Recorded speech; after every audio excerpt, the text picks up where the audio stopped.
नमस्कार, ज्योतिष online class में आप लोगों को स्वागत है। आज हम लोग देखेंगे बिहार बोर्ड 2021 10वीं का मैथ का इंपॉर्टेंट क्वेश्चन को। सबसे पहले पूर्णांक संख्या याद रखेंगे। पूर्णांक संख्या में माइनस प्लस और जीरो तीन दोनों होता है। प्राकृत संख्या गिनती की संख्या को प्राकृत संख्या कहते हैं। एक से शुरू होता है तो प्रथम सबसे छोटी एक हो गया और सबसे बड़ी अनंत होगा। इसका दो लगातार प्राकृत संख्या का एचसीएफ एक होगा। पूर्ण संख्या जीरो से अनंत तक की संख्या को पूर्ण संख्या कहते हैं। सबसे छोटी पूर्ण संख्या जीरो है। ऐसे भी पूछ सकता है आपको कि प्रथम तीन पूर्ण संख्या का माध्य ज्ञात करें। तब कैसे ज्ञात करेंगे आप? सबको जोड़ लेंगे। जीरो प्लस एक प्लस दो तो तीन हो गया। तीन बट्टा तीन तो कट के तीन बट्टा तीन हो गया तो एक हो जाएगा। तो इसलिए ये इंपॉर्टेंस है। सम संख्या वह संख्या जिसमें दो से पूरा पूरी भाग लग जाए। विषम संख्या वह संख्या जिसमें दो से पूरा पूरी भाग नहीं लगे। सबसे छोटी एक, सबसे बड़ी का अनंत नहीं। तो दो सम संख्या का एचसीएफ दो होता है। लगातार क्रमागत दो सम संख्या का एचसीएफ दो होता है। दो क्रमागत विषम संख्याओं का एचसीएफ एक होता है। भाज्य संख्या वह संख्या जिसका दो से अधिक गुणनखंड हो उसे भाज्य संख्या कहते हैं। सबसे छोटी भाज्य संख्या चार है और सबसे छोटी विषम भाज्य संख्या 9 है। अभाज्य संख्या सबसे छोटी अभाज्य संख्या 2 है और ये सम भी है। सबसे छोटी विषम अभाज्य संख्या 3 है। याद रखेंगे अभाज्य संख्या का सिर्फ दो गुणनखंड होता है। एग्जाम में पूछ सकता है 31, 33, 35 और 39 में कौन अभाज्य है? तो 31 होगा, क्योंकि इसका सिर्फ दो ही संख्या से भाग लग रहा है। परिमेय संख्या याद रखेंगे। परिमेय संख्या वह संख्या है जो रूट में ना रहे, जिसका वर्गमूल निकल जाएगा। और 49 का वर्गमूल निकालेंगे 9 हो जाएगा। तो ये रूट में नहीं रहा तो परिमेय हो गया। और रूट 7 शुरुआत का वर्गमूल नहीं निकलता, इसलिए रूट 7 और परिमेय हो गया। तो वह संख्या जो रूट में न रहा परिमेय संख्या कहलाता है। और परिमेय संख्या वह संख्या जो रूट में रहे अपरिमेय संख्या कहलाता है। पाई एक अपरिमेय संख्या है। याद रखेंगे पाई एक अपरिमेय संख्या है। पाई प्लस 3/2 भी एक अपरिमेय हो जाएगा। पाई बाय 3 एक भी एक अपरिमेय हो जाएगा। यूक्लिड विभाजन एल्गोरिथम के द्वारा एचसीएफ ज्ञात करना, ये आपको बुक में बताया गया होगा 1.1 में, उसको रिवीजन करेंगे। आगे बढ़ते हम लोग अभाज्य गुणनखंडों के गुणनफल के रूप में लिखने।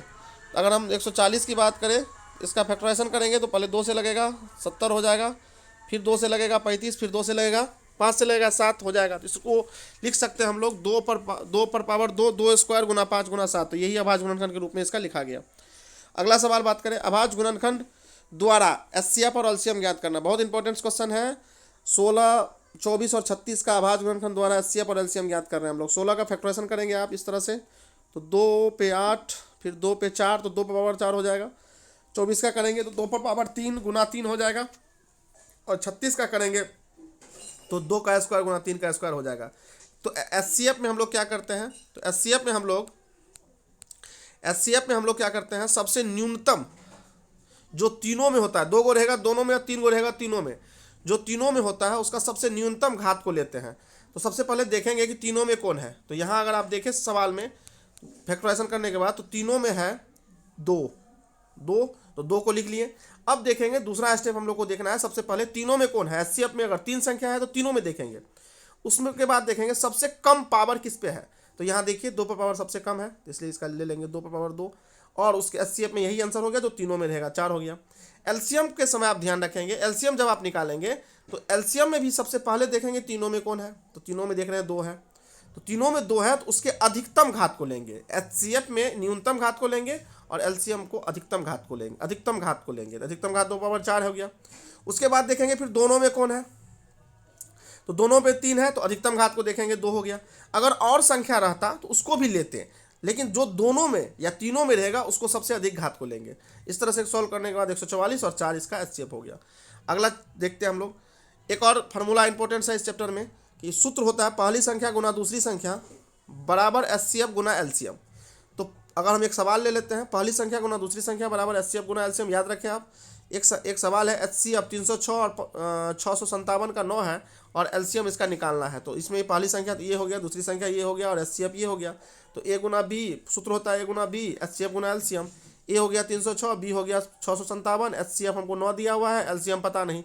इस तरह से जो दिया होगा लिख लीजिएगा, जो नहीं दिया होगा छोड़ दीजिएगा। 9 को बराबर के साथ ला लीजिए आप, तो ये भागा में आ जाएगा। तो भागा में आने के बाद इसको सॉल्व करेंगे। सॉल्व करने के बाद आपका इसका जो आंसर होगा वो लिख देंगे। तो इसका आंसर एलसीएम का हो रहा है 22,338 आंसर।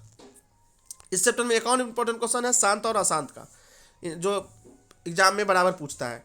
तो शांत और अशांत का पता लगाने के लिए सबसे पहले हम लोग हर का जो नीचे लाइन, जैसे अगर 11/8 है नीचे 8 है तो हर का फैक्टराइजेशन करेंगे तो यहाँ हो जाएगा 11/2 पर पावर 3। हर का फैक्टराइजेशन करने के बाद देखेंगे कि यदि अभाज्य गुणनखंड, हर का अभाज्य गुणनखंड में 2 पर पावर n, 5 पर पावर n या 2 पर पावर n और 5 पावर n दोनों रहे तो शांत होगा, अन्यथा अशांत होगा। एग्जाम्पल 13/3150, हर है 3150, 3150 का फैक्टराइजेशन करिए तो 5 पावर 5 आया, तो चूंकि 5 पावर 5 आया तो 5 पे पावर आया है, इसलिए इसका दशमलव प्रसार शांत होगा। याद रखेंगे अगर 11/15 है तो 11 3 गुना 5 होगा फैक्टराइजेशन करने पर, तो ये 3 आ गया, अब अशांत हो जाएगा। सिर्फ 5 और 2 रहना चाहिए। एक और सवाल 15 अगर हम ले लेते हैं 6/15 तो इसको पहले काट देंगे, हम लोग काटेंगे 2/5 हो जाएगा, तो नीचे क्या बचा 5, तो शांत होगा। 2 और 5 रहे तो शांत, अन्यथा अशांत। इस चैप्टर का इंपॉर्टेंट क्वेश्चन को पहला चैप्टर से जो इंपॉर्टेंस ऑब्जेक्टिव आ सकता है उसको अच्छा से 2 बार 3 बार वीडियो को देखिए, सॉल्व करें।